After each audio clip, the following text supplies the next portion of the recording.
बिस्मिल्लाहिर्रहमानिर्रहीम। अस्सलाम वालेकुम डियर स्टूडेंट्स। बाब नंबर 3 और उन्वान है ज़मीन और माहौल।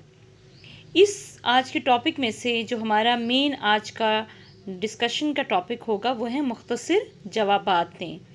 इसमें हम आज कोशिश करेंगे कि मैक्सिमम जितने भी हम क्वेश्चंस जो हैं वो कवर कर सकें, बाकी रिमेनिंग हमारे नेक्स्ट लेक्चर में होंगे। तो सबसे पहले आज हम डिस्कस करेंगे महल्ले वक़ू की तारीफ़ कीजिए।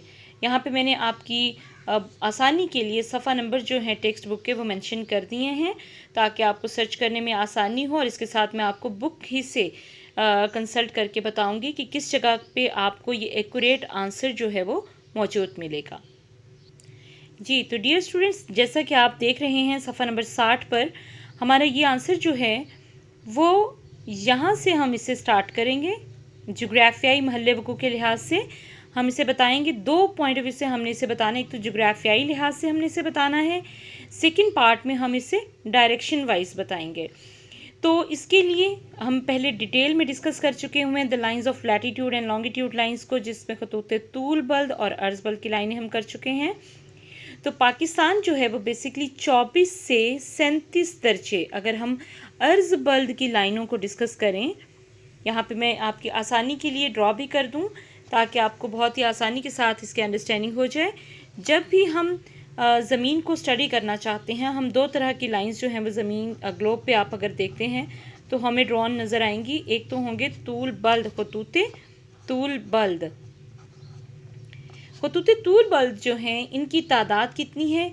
एक्चुअली ये अगर आप यहाँ पे हम ड्रॉ करते हैं, जैसे हम एक ग्लोब जो है वो ड्रॉ करते हैं।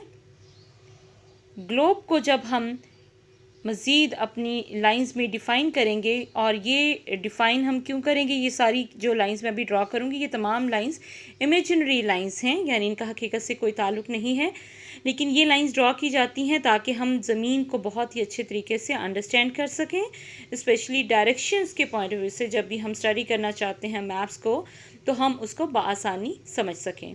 तो इसमें आप देखिए कि यहाँ पे जो मैं लाइंस ड्रॉ कर रही हूँ,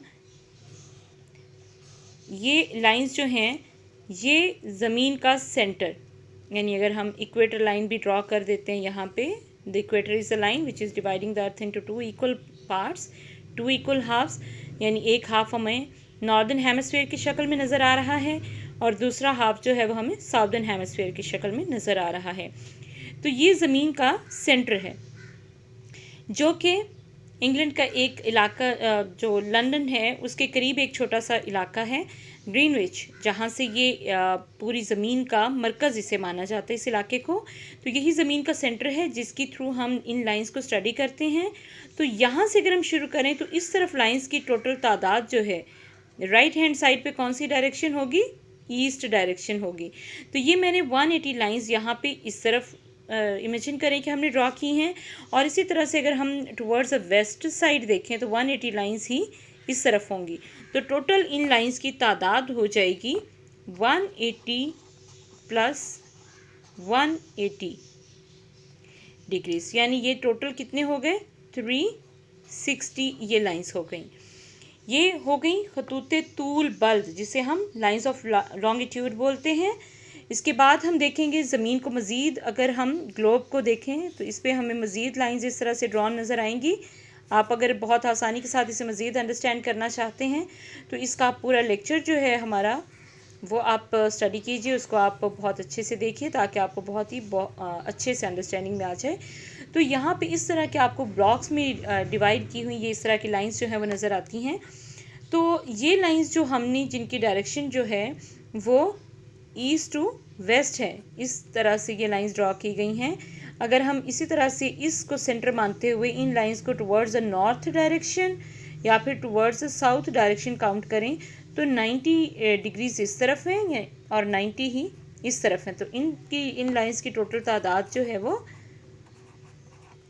180 हो जाएगी इस तरह से। तो ये हो गई, ठीक है।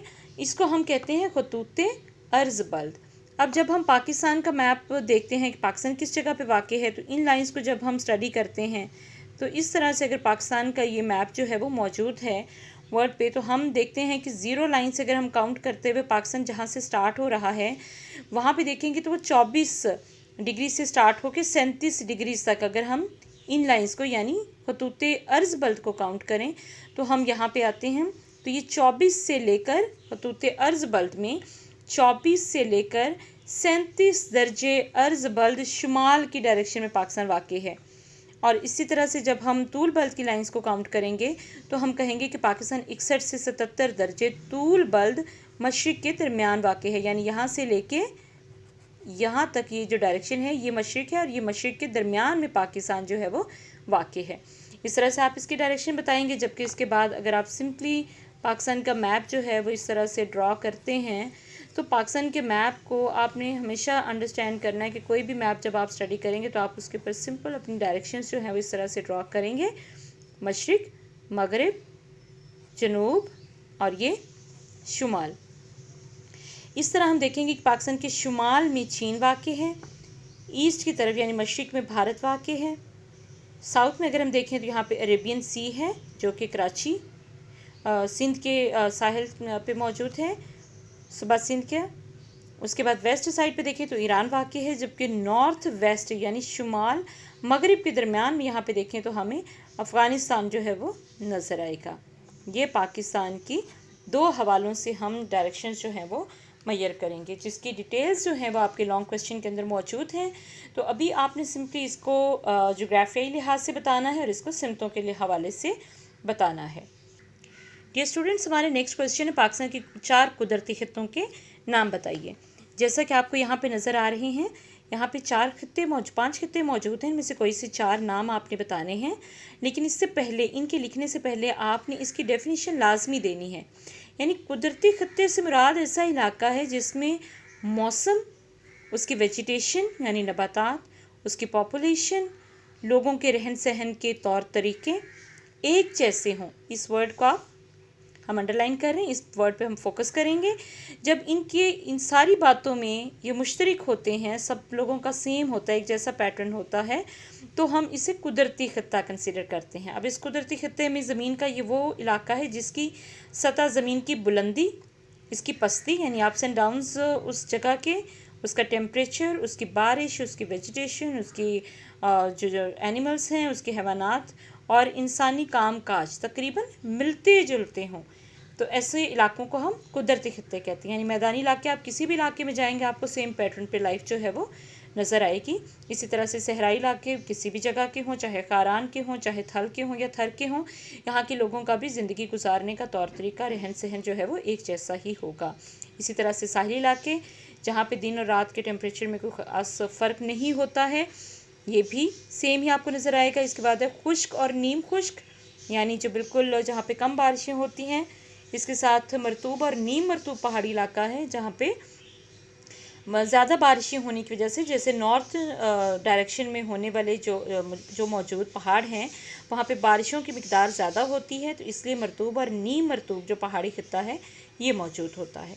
Okay, thank you so much. आज के इस लेक्चर में आपने 2 क्वेश्चंस को पहले तो फोकस करना है और इसको बहुत ही अच्छे से याद करना है। Thank you so much.